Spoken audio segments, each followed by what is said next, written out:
My name is Linda Black, and I am with LifeMark Securities, and I provide financial advisory services for the accumulation and distribution of wealth. I love that. Now, before we get into the nitty gritty, can you give me a background about yourself and how you got started in your industry? Thank you very much. As a matter of fact, I when I started working in this industry, I was such a neophyte. I came in to a financial planning practice as the receptionist. So they were looking for someone to answer phones. My kids had just all ended up in school at the Yeah. same time, which was wonderful. And I had time, and I really didn't have much of a focus as far as um, a career. And when I started answering the phones for this financial services company, it just clicked. Like I was so excited every day to go to work. And I found that a lot of what people were asking from this company aligned perfectly with my own questions and the conversations I was having with friends and family at that time. Yeah. So that was the beginning of a love affair with getting organized and financially redirected. Yeah, I love that. No, every time like I ask somebody this, it's a different story or it's unexpected, but you kind of like found your way through the situation you were in and with your kids, and here you are now. And it's one of those fields where the more you educate yourself, the more you're required to get designations or licensure or move in that direction. Yeah, And that direction just always excited me. I had a lot of fun good. learning about that. Fun is good. We always love fun. Now, I would like to ask you what inspired you besides, I guess, trying to find your direction in your career to get into financial? Like, was there something that happened where you were like, wow, I had a financial advisor that helped me. I want to be able to provide that for somebody else. Um, so as I was, going through my 30s and 40s, my family was aging, and it occurred to me that a lot of the solutions to their problems involved things that should have been focused on or planned into years before. Yeah, So it's kind of a roundabout answer, I think, but it occurred to me that providing people with a good foundation as early as possible yeah, was the best way to help them in their planning for retirement or later year financial goals, kids in college, new home, things of that matter. So it was just very educationally beneficial yeah. for people who were not in my industry. Love it. Great answer. And then for someone new to financial planning, what would you say are the most critical first steps, in your opinion? So I think that the first thing that that individual would want to do is embrace the next part of their journey because Yes. it can be very intimidating, it can be very fearful. I think the best thing that they can do is just, you know, put on their walking shoes and decide this is the path that they are going to enjoy Yeah, and expand and amplify their abilities to manage so much more of their life. absolutely. So that's the first thing. Don't be afraid of transparency. Don't be afraid of what somebody else is going to think of your situation. The financial advisor has seen it all. Yes. Hmm. And I guarantee yours is going to be a good experience because, you know, it's just as you grow together, it's just a very positive relationship. Absolutely. Yeah, I love that. And then, can you explain your approach to retirement income planning and how it differs from traditional retirement strategies? So that's something I spend a lot of time on, and I like to equate it to a library. You go into a library, you have to be able to speak the language that the books are written in. Hmm. And I find that building wealth is one language, and distributing that wealth as income is another language. Yes. So when I go into my library and I have my resources, I have to make sure that not only can I understand and utilize the resources that I have, but that I can translate Yeah. to the client Hmm. a clear and concise understanding of what they need to focus on. Did Yeah. that answer the Yes, question? it does. Yeah, and it's super important because sometimes things can get lost in translation, and I'm sure there's big words or words that people like they're coming to you because you're the professional, right? So if you can break that down and look in your library of how to help them and how to break it down so that they can be on the same page with you and have that confidence is, I think, super That's important. absolutely critical. I find that my industry is very male centric. And when I say that, I mean that most of the advisors who are successful now were in this field in the 90s and 2000s. They were trained by people who were productive and successful in the 70s and 80s. And so there's a lot of terminology Yeah. in my industry that is not very female friendly. Mm. 85% of my clients are females, women um, who suddenly find themselves solely responsible for their finances, Yeah. and then they are in a world in which there's a lot of very easy ways to not be transparent or to use terminology that feels very hard hitting. Hmm. It's intimidating, and I think that there's a certain aspect of my industry that benefits from that. Yeah. So bringing it to the um, focus of the client, and making them realize and embrace the fact that this is not rocket science. This is Yes. not something that they can't completely understand, and in fact, they shouldn't move forward if they don't completely understand, you know, what they're buying, what's being sold, what how it benefits them, how it works, all of these things. Yeah. It's critical that they absolutely understand as they move forward. The second piece of advice is don't get advice from somebody who's not qualified to give it. Hmm. In the same way, you can't ask a photographer, how to paint a picture. There's different fields of expertise, and they all are very valid in financial planning. Yes. Just make sure you're talking to the right person. Yeah, I like that answer. And now, as far as marketing goes, what do you find is working for you to get the word out there about the services that you provide? Are you using social media as a platform? Are you going to networking events? Talk to me about that a little bit. So I teach classes. I teach at George Mason University's OLLI program, which I Okay. highly endorse. OLLI is the Osher Lifelong Learning Institute, and they offer classes to the community, fascinating history classes, poetry, cooking, and also financial services or financial planning. It's kind of a do-it-yourself. Yeah. But I think that's the first step in understanding. It's a very a comfortable way to slide into saying, what don't I know? Because Hmm. you can't learn until you know what you don't know. Yeah. um, and since then, I've actually started teaching a series that's called Building Financial Confidence. My next class is in February, and it will be on how to get organized, how to pull all your documents together, how to own what you own, right? So Yeah. how do you have knowledge of all of the resources that are in your mailbox or in your safe? Pull it all together, get organized. The second class in the series is how to read statements. Like, they're sending you information, it just needs a translator. Yeah. Hmm. Because this information is just not meant to be informative to Yeah. most people. And that can be overwhelming. Absolutely, it is. Absolutely. So that's then we progress. What does an investment allocation look like? What does a distribution plan look like? These are all industry words that I use deliberately, but once I'm able to translate and explain, people are like, "Oh, we've been doing this forever. We Hmm. just didn't call it that." It's Yes. a different terminology. Hmm. Always got to stay up to date because it's like, sorry, that word changed next week. Who knows? I love that. And now you mentioned to me a little bit about how I think you said 85% are women, and that the terminology is not really representative of that. As a recipient of the LifeMark Securities Ethos Award, how do you incorporate ethical principles into your daily work? That's a fantastic question.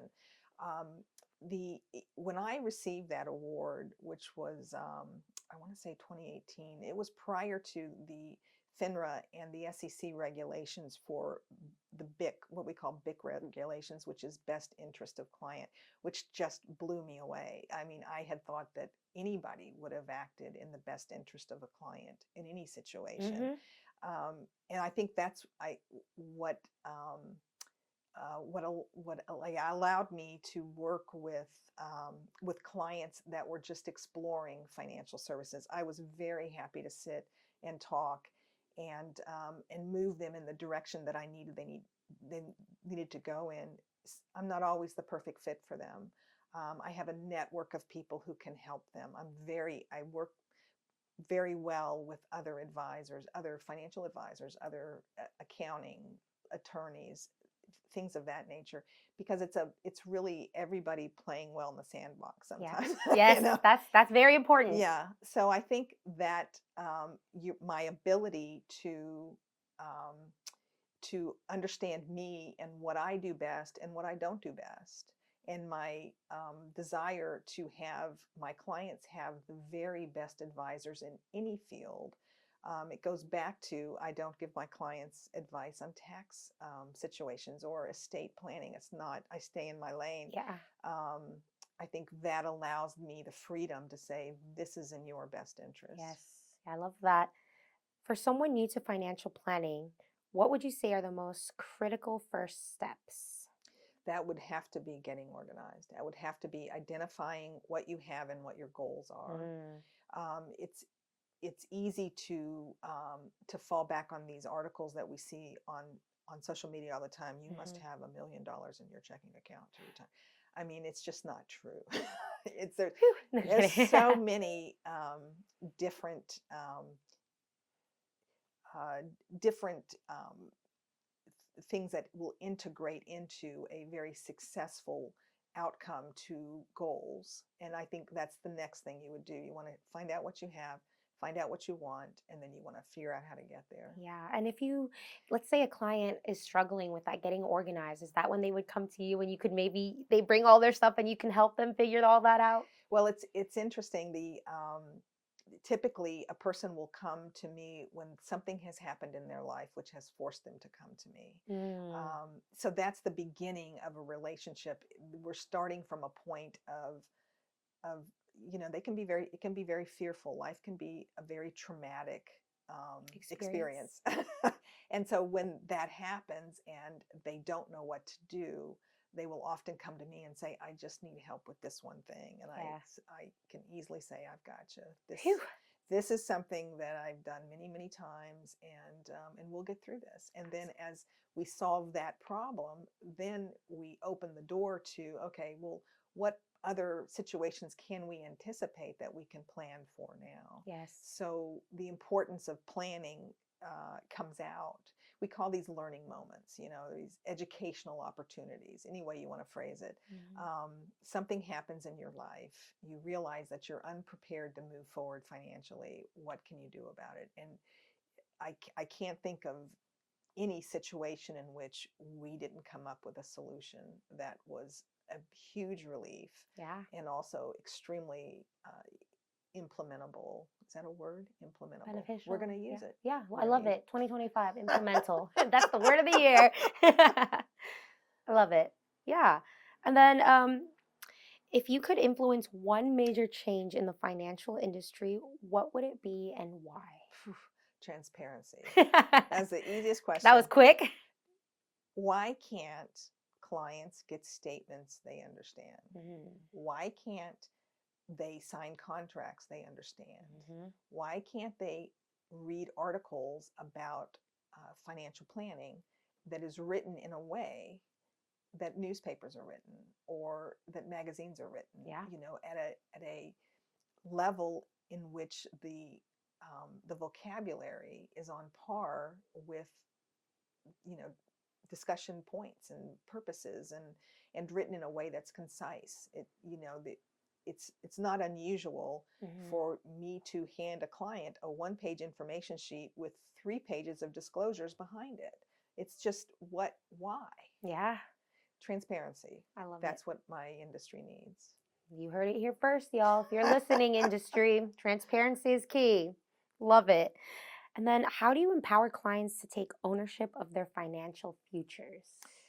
Great question. So, to take ownership of your financial future, you have to first understand what tools you have to move forward to that future, and then what you want your future to look like. Mhm. So it's a multi part process that that's very, very individual. One person's ideal retirement is another person's I don't want to get up in the morning. Yeah, So I think defining and being very honest with yourself and not buying into what other people are telling you yeah, is critical. love it. And now, talk to me about your podcast. Tell me the name of it and why you started it. So I started a podcast called Money Talks a while ago. You have done your homework. I sure have. And a lot of the podcast was actually interviewing many of my clients. I found that many of the people that I worked for had fascinating stories and had overcome so much, were so capable beyond what they could possibly imagine, and came up with solutions that were so unique and so creative that I just wanted to share it. I think that's part of empowerment, isn't it? Like empowering all of us to learn from each other in a safe environment. And there's been quite a change in my lifetime of women taking control of their lives and their finances and their relationships, and that has caused as any, I guess I don't want to call it a social revolution. I guess I could, Yeah. but that seems strong. But I think the idea that change happens easily or conveniently is just not true. Yeah. There's always stress involved. There's Hmm. always, but they overcome it and they come out the other side feeling wonderful. And I think for people looking on the beginning uh, part of that stage that they're stepping onto can be very fearful. And I think to see other people who have crossed that stage, received their diploma, and continued through other parts of their life very confidently and very happily is very Yes, empowering. it sure is. So that was the purpose of Money Talk. Was you'll see a lot of my clients on there. I'm not sure that's regulatorily correct that I should admit that, but that's It's true. okay. I love it. I It's mean, transparent. yeah, it's right. Exactly. See? So just some incredible people. A lot of my client events center around getting, you really need to meet so and so, or this, you would really benefit from this person's experience, Yeah. and just pulling them together for brunches or happy hours or things of that nature, and getting a really nice support group I love that. That is going forward. awesome. Yeah, you've made like a community there and It you is can very much. share. It's a good word for it. It's a very much a community. That's great. And now, where do you see yourself in the next 5 years as a person and with your business? Where do you hope to be? Any new goals or anything, or products or services? I'm always evolving. I very much see myself in the next 5 to 10 years looking at modeling for other financial advisors. I would love to see the type of work that I do amplified out, and I think that the failure rate for women in financial services is quite high, and it's shameful, and there's no reason for it. I think that the message that I would give to women who are coming into financial services is find a mentor who has your best interest, your Hmm. BIC, right? Yeah. And I want to be that person. Good. And then as another woman helping other women who has gone through the experience, and I'm sure in your industry it was again very male dominated, and you coming in with that perspective, I'm sure they let all their walls down too, because sometimes it can be intimidating when you're like a guy and you're like, "Where's your husband?" And it's Yeah, like, "Well, I'm the breadwinner." yeah. So, hello. It's really interesting the changes that I've seen, that the terminology very, again, very with the intention of dominating somebody, Mhm. my target market, that's, you just see somebody with an archery bow, right? Right. Excuse me. You eat what you kill, oh my gosh, who do I have to kill today? It was I like, love you know, no that killing today, please.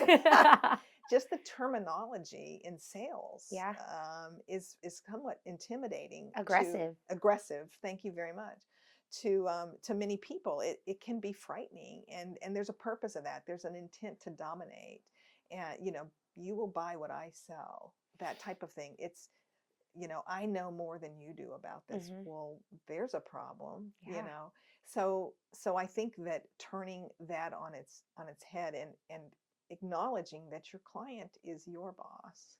You work for them. Yes. You meet their needs.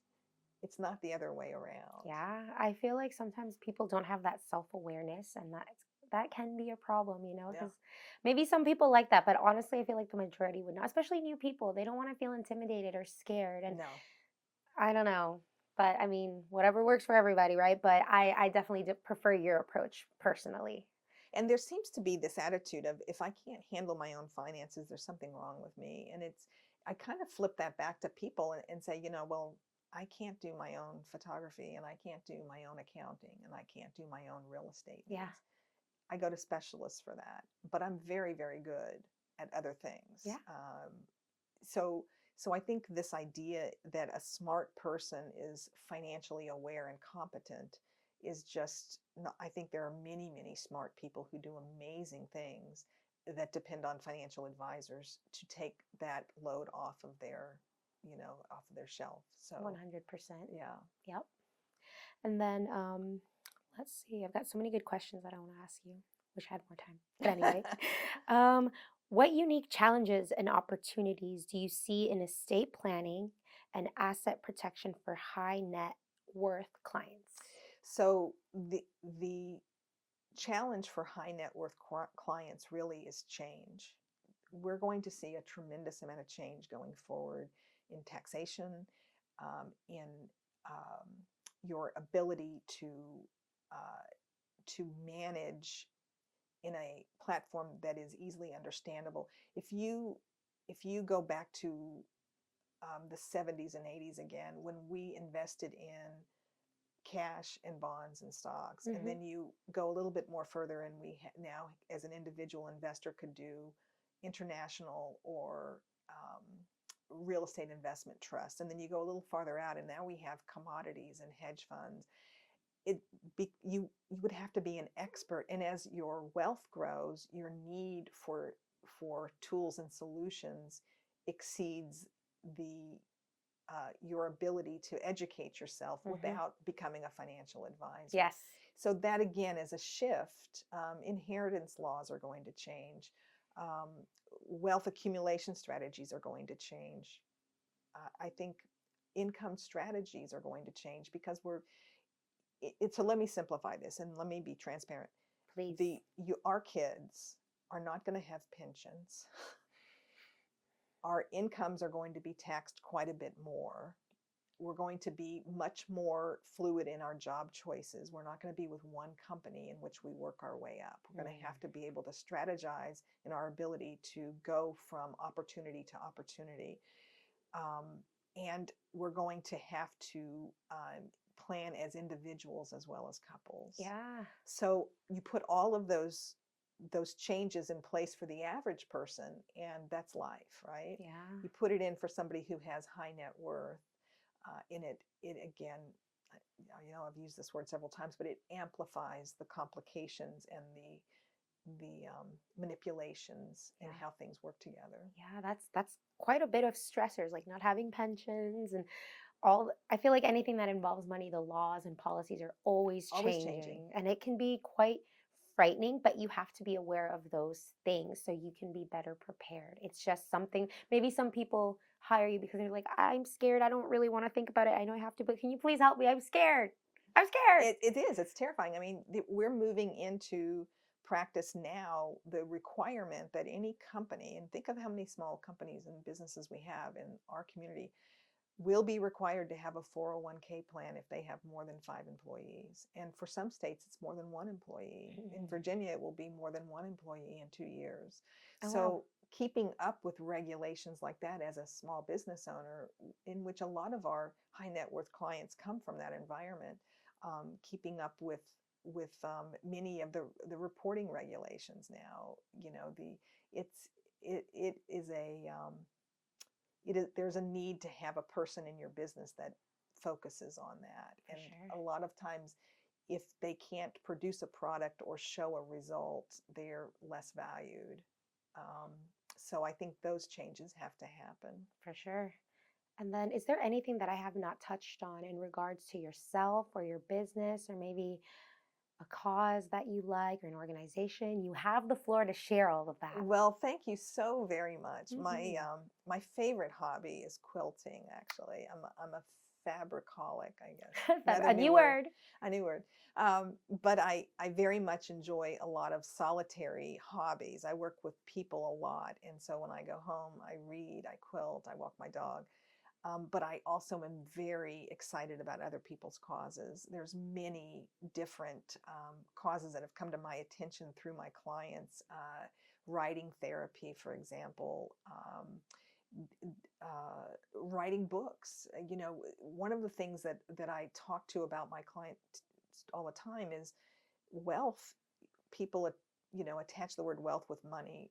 In many, many ways, our wealth is our legacies. And so doing oral biographies on our families Yeah. is critical Wow. as we have this melting pot that comes together, and we have relatives now. In my family, we have relatives um, that are Asian, that are African American, that are, just Hispanic. All of these Walks of life. influences come together. We need to record them. We Yeah. need to we need to interview people who have lived through these changes. When I look at my mother, for example, she was born in 1934. She lived through the Great Depression. She lived through civil rights. She lived through the women's movement. She lived through the Wow. Vietnam War. She lived through the Nixon era of losing a president. As we go through it, the assassination of John F. Kennedy, She went through a lot of she historical things. as everyone in her generation did, Yeah. the moon landing, um, the assassinations of so many peaceful people, like Martin Luther King. It impacted her in her life and how she raised her family. I think that documenting that is going to be important to my granddaughter's grandkids, For and to sure. be able to hear it in her voice. My dad's from Appalachia. His I've heard about the people up there in the Appalachian. it's just an amazing community, very misunderstood. My dad's accent was something I just loved. And to know that my great granddaughter can hear, he passed away last year, she can Sorry. hear him talk about his life His perspective. on, whenever he, was coming from one environment and then had to engage in the world to be successful on another, platform. So I think that we have to grab while we can our history Yeah. and see it as wealth. And I'm sure that your family in the future and family present now are going to be so grateful and so excited to have that. A lot of people have pictures with not even words on the back. And they're like, Yes, who was this? Who's yes. who? So this is incredible. I love that you're doing that. Good for you. So We should all be more like this. and that's one of the things I've done with some of my clients is like, I have got to get your grandfather's biography, and I'll go to his house and record it. Yeah. It usually takes about 2 to 3 hours, but I have This is your recorded passion. fascinating histories of one gentleman who immigrated from Norway.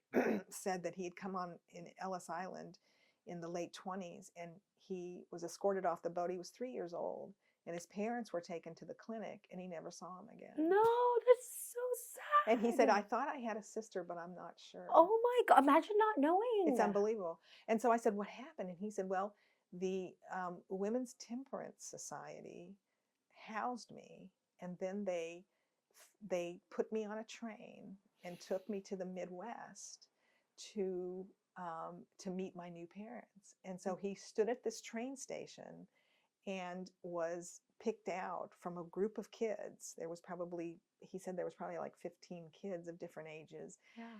And his new parents picked him out. There he had lost a son, Mm. and so he was that replacement to work on the farm, Yeah. because they had a high child mortality rate in the Midwest, in the 20s and 30s, and Mhm. an overabundance of immigration. So that was their solution for it. And I said, what does your like, this comes from directly from the stories in The Orphan Train. I don't know if you've read that book. I have not. You should definitely The look Orphan that up, Train. The Orphan Train.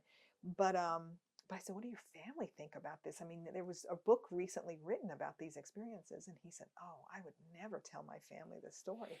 I said, your family doesn't know. He was 92 at the time. Oh my, you, I said, what a life he's lived. I know. I said, how? I said, I'm just stunned that you didn't tell you. He said, I was adopted. That's humiliating. Oh. And during that time, that would have meant that you came from an impoverished background. Oh. But look at the fact that he came from no wealth to having this wealth of experience and a lifelong journey, in which he, ended up owning a home in Chevy Chase. So it's like, quite the story. it's quite the story. And when he passed, I handed that recording to his family, and they were just stunned. So I think that that's one of the things that I would highly recommend to people is documenting, even writing. If you don't like your Uncle Bob, even if you don't, your cousin Gertrude drives you crazy, like learn about where they came from. Yes.